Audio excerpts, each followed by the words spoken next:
No, didn't mean to do that. Went to enlarge, went to full screen the picture. Instead, I fast forwarded. No. Okay, hello everyone. This is the Bay of Pigs. The Assault Begins animated. This is Operations Room. Click that thumbs up for me and subscribe to the channel if you'd like to. That helps me out tremendously. If not, okay. You can donate to the channel through the thanks button. Mine looks just like that as well.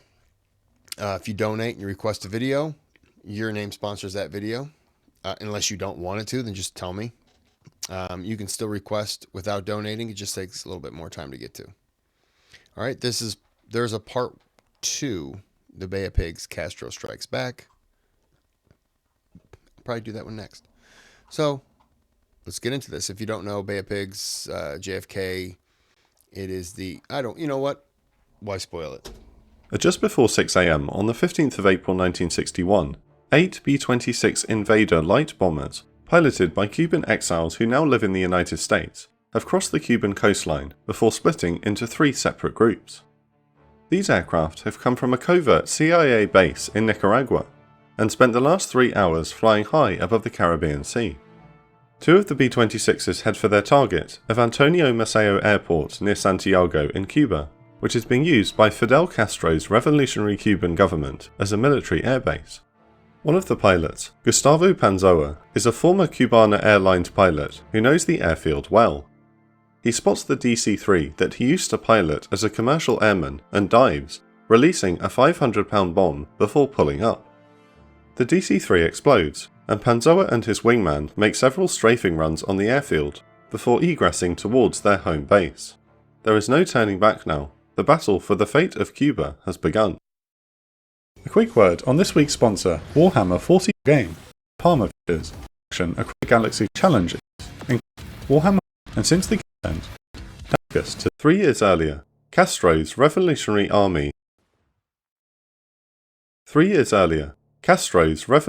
Army toppled Cuban dictator Fulgencio Batista and his government after a long civil war. The United States government is initially lukewarm towards Castro, but President Dwight Eisenhower is soon alarmed by the new regime's communist sympathies. Castro's nationalization of key US-owned assets in the energy industry creates tension between the two countries, which are separated by only 90 miles. Furthermore, Castro's attempt to foster closer relations with the Soviet Union convinces Eisenhower that he must be deposed. In early 1960, the President authorizes CIA Director Allen Dulles and Chief of Clandestine Services Richard Bissell to prepare a coup to oust. Sorry about that. Dealing with a puppy. Alright, back to the video. Castro. Eisenhower will not stay in office long enough to see this project through, and is succeeded by John F. Kennedy the following year. Kennedy is also in favor of overthrowing Castro, having campaigned on fighting communism. By this time, Dulles and Bissell have recruited nearly 1,500 anti-Castro Cuban exiles into Brigade 2506, a paramilitary force armed and trained by the CIA in Nicaragua. Their initial plan is for the brigade to invade the port of Trinidad with active involvement from the US Air Force and Navy. The brigadistas will use Trinidad as a base to rally popular support for the overthrow of Castro, or escape to the nearby Escambray Mountains to wage a guerrilla war with support from the United States. However, Kennedy is concerned that the plan relies too heavily on American involvement. The President wants plausible deniability to protect the United States image, and the CIA goes back to the drawing board. The final plan is codenamed Operation Zapata. Instead of landing at Trinidad, the Cuban exiles will land at Bahia de Cochinos, in English, the Bay of Pigs. It is hoped that the remoteness of this new landing area will minimize civilian casualties and catch Castro's military off guard, allowing for a strong beachhead to be established. More importantly, the Bay of Pigs has a local airfield which will allow the invasion force to resupply by air and maintain local air superiority. The main landing will be at Playa Giron, codenamed Blue Beach. 2 battalions of 700 men will disembark, and the brigade's commander, Pepe San Roman, will set up his headquarters there. A secondary landing of 400 men will be made 20 miles northwest at Playa Larga, codenamed Red Beach. 2 more battalions, along with heavy equipment, will be landed later on D-Day, 20 miles to the east of Playa Giron at Green Beach. The initial lodgement will extend for almost 40 miles, a large amount of ground to be covered by just 1,500 men. The amphibious assault will be supported by a company of paratroopers to be dropped inland of Playa Larga and Playa Giron. To draw Castro's attention away from the intended landing area, a diversionary assault by 160 men will be carried out on the 14th of August, 30 miles from Guantanamo Bay. The destruction of Castro's air force is of paramount importance. The invasion will not succeed unless the exiles can control the skies. However, the end goal of Operation Zapata is intentionally vague. The CIA has assured President Kennedy that the Cubans will revolt against Castro. They don't truly believe the brigade can conquer the island on its own. US Navy ships carrying supplies will sit offshore at the Bay of Pigs to provide weapons and ammunition to the expected uprising. However, both British intelligence and the CIA have indicated that the majority of the Cuban populace supports Castro, and there is no contingency should things go awry. Chief of Clandestine Services Bissell remarks, "I have no clear picture of what to expect, but I am confident that something will happen. The lack of concise planning is to have dire consequences." I'm not sure what will happen, but something will happen. Probably one of the stupidest statements ever made. Just what an idiot. The B-26 raid on the morning of the 15th of April is intended to fulfill a primary objective of destroying the Revolutionary Air Force. The Cuban exile pilots attack multiple airfields around the country and report causing massive damage. While the B-26s are on their way back to Nicaragua, the United States announces that Cuban Air Force pilots have defected and attacked their own airfields. A damaged B-26 is displayed to the press to support this claim. In reality, it is an unused bomber intentionally riddled with bullets by a CIA agent to appear authentic. American Ambassador to the United Nations, Adlai Stevenson, gives a speech in front of the UN General Assembly and publicly rejects any American involvement in the unfolding events, confident that his nation is not about to oust a dictator without his knowledge.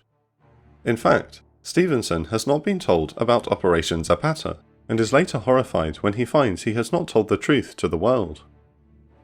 While the CIA attempts to provide casus belli for the invasion, the brigade draws closer to Cuba, with H-hour set for midnight on the 17th of April. In the meantime, the plan calls for Brigadista B-26s to launch more attacks on Castro's air forces, while an American carrier task force lingers just outside Cuban territorial waters.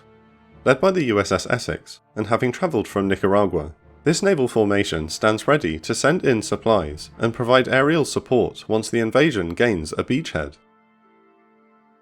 At 8 PM, the Cuban Exiles flotilla arrives 30 miles off the Bay of Pigs. The brigade's ships rendezvous with the USS San Marcos, a Second World War era landing ship dock. The back ramp opens, and 7 landing craft exit the San Marcos.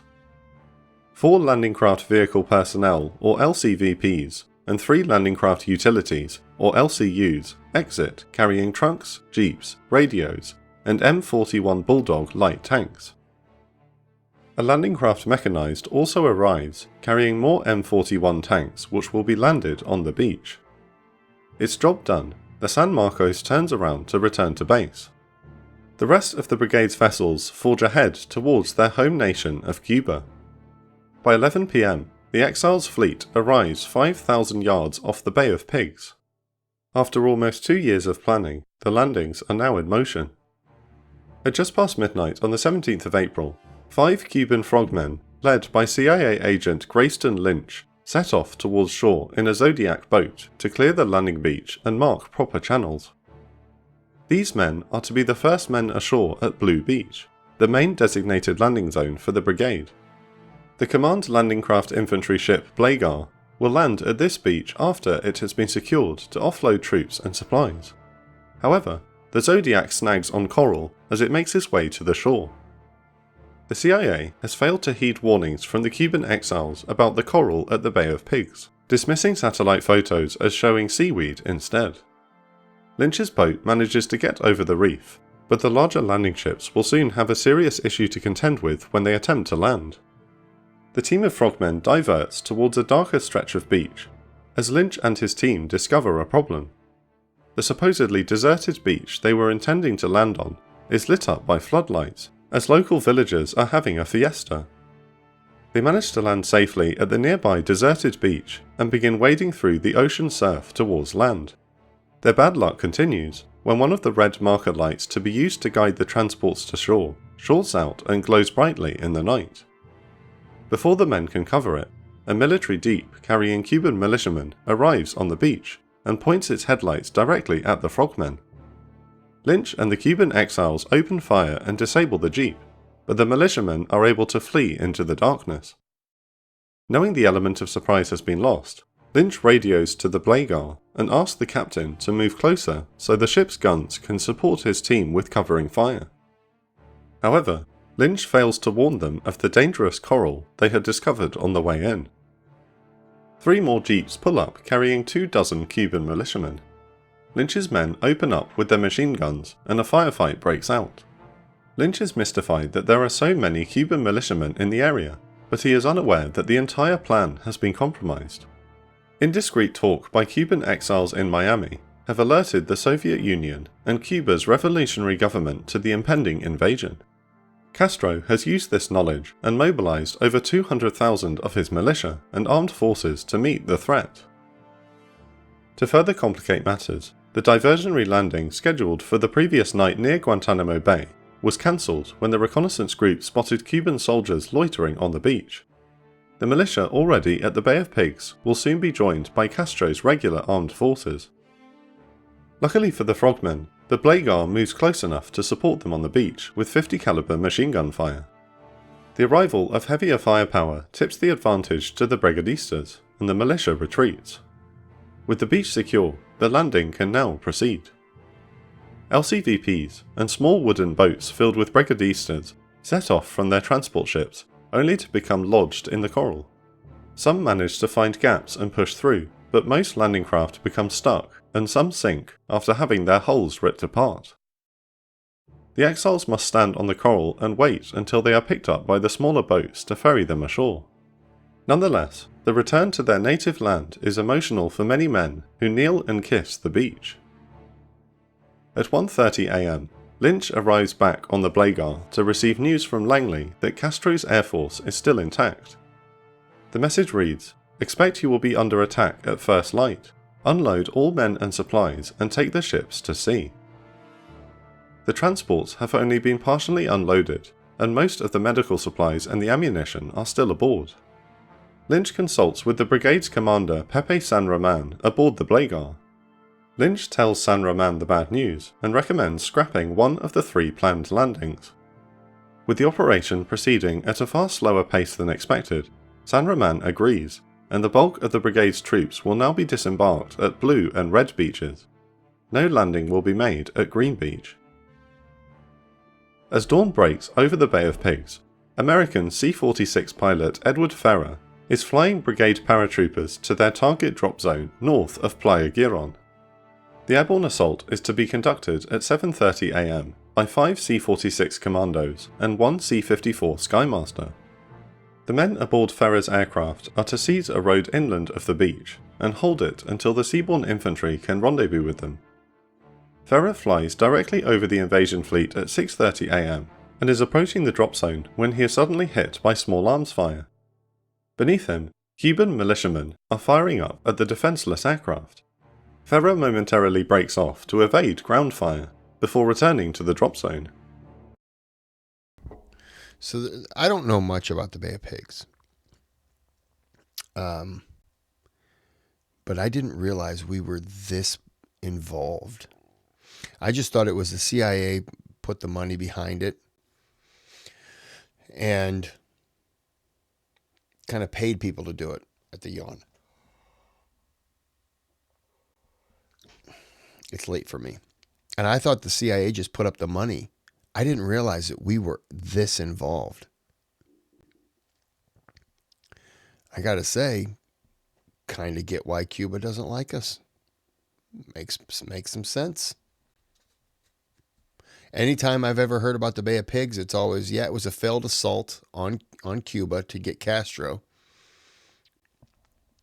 But it always gets told like, oh, no, yeah, the CIA was involved, but, it was just the money people. But didn't realize this. Feel like a fool. Feel like a fool. He gives the signal to drop after encouragement from his friend and the paratroop commander, Alejandro Del Valle. Don't worry, we'll meet again soon in Havana and I'll buy you a couple of beers.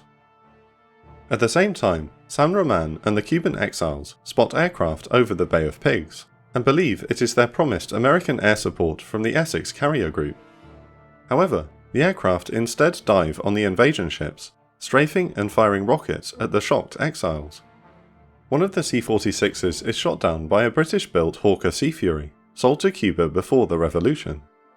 Another C-46 is driven off before it can land at the captured airstrip. This is the air attack that Lynch was warned about, but the lack of American air cover is a more concerning development. Unbeknownst even to the CIA personnel accompanying the invasion force, all air support for the invasion by American forces has been cancelled. U-2 spy-plane photographs of the airfields bombed on the 15th of April show limited damage to Castro's air force, despite Director Dulles' earlier confidence. President Kennedy is frustrated with the CIA's incompetence and has spent the last 2 days in consultation with his cabinet. By the time the invasion fleet has made it ashore at the Bay of Pigs, Kennedy and the State Department have lost confidence in Director Dulles and decide to wash their hands of the situation. Planned airstrikes for the 16th and 17th by joint American and exile forces are cancelled until further notice. Grayston Lynch aboard the Blagar is horrified to learn that no airstrikes have gone ahead since the morning of the 15th of April. By Kennedy's orders, no American military assets are to help the brigade. It is now up to the 8 Cuban exile B-26 bombers, armed with 8 front-facing 50 caliber machine guns, to fend off the entire Revolutionary Air Force over the beach. The paratroopers finish their drop just as Ferrer is attacked by one of Castro's B-26s. Knowing his C-46 stands no chance against the more agile and armed aircraft, Ferrer dives over the beach, hoping to seek protection from one of the brigade's ships. He flies over the Blagar with the B-26 on his tail. The LCI's anti-aircraft guns open fire on the enemy aircraft and force it to break off. Ferrer is able to gain altitude and return to base. Del Valle's paratroopers land. The exiles secure their objective just beyond Blue Beach and dig in. The Blagar manages to drive off multiple aerial attacks at Blue Beach using its 50 caliber anti-aircraft guns, but the pro-Castro forces soon also turn their attention to the landing at Red Beach. The Red Beach landing is also plagued by delays, and the brigade's transport vessel, the Houston, is defenseless against air attack. Cuban jets and attack aircraft relentlessly strafe and rocket the ship, turning it into a burning hulk. The captain manages to beach the transport on a sandbar, allowing most of those still on board to make it to shore. However, all of the brigade's medical supplies have been destroyed on the Houston. Castro's air force finds another transport target, the Rio Escondido, just outside the Bay of Pigs. This ship is carrying 10 days' worth of ammunition and food, but like the Houston, has no air cover or anti-aircraft guns. A Cuban attack aircraft rockets the vessel and sets fire to aviation fuel stored on board. The captain orders abandon ship, but it is too late. The Rio Escondido explodes in a massive fireball, which sends a large mushroom cloud rising into the sky. A CIA agent on the beach looks up and initially believes Castro has just detonated a nuclear weapon. With the loss of the Houston and the Rio Escondido, Lynch orders the rest of the fleet to make for open sea. The ships will have to flee to international waters before returning to resupply the troops on the beach the following night. Brigade 2506 will be trapped on the beachhead without supply, without naval support, and with limited air cover for the foreseeable future. Facing them is the bulk of Castro's government army, now moving into the area and preparing for a massive attack. The ground battle is about to begin. Part 2 of the Bay of Pigs will be released next week. Wow.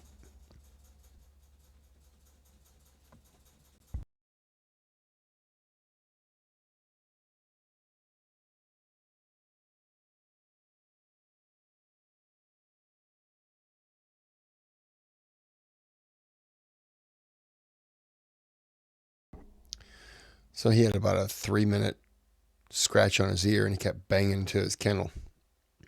I was hoping he was going to stop. He did not. All right. Yeah, I did not realize the U.S. was this involved. A little upsetting. But I also don't know as much about this time in history. I am more 7 Years' War, French and Indian Wars, Revolutionary War, some Mexican-American, War of 1812 to some degree, Civil War. Spanish-American War, not so much. Yeah, more the earlier stuff. So there's a part 2, and I'm definitely going to be jumping right into that. So until then, have a good day, have a good night.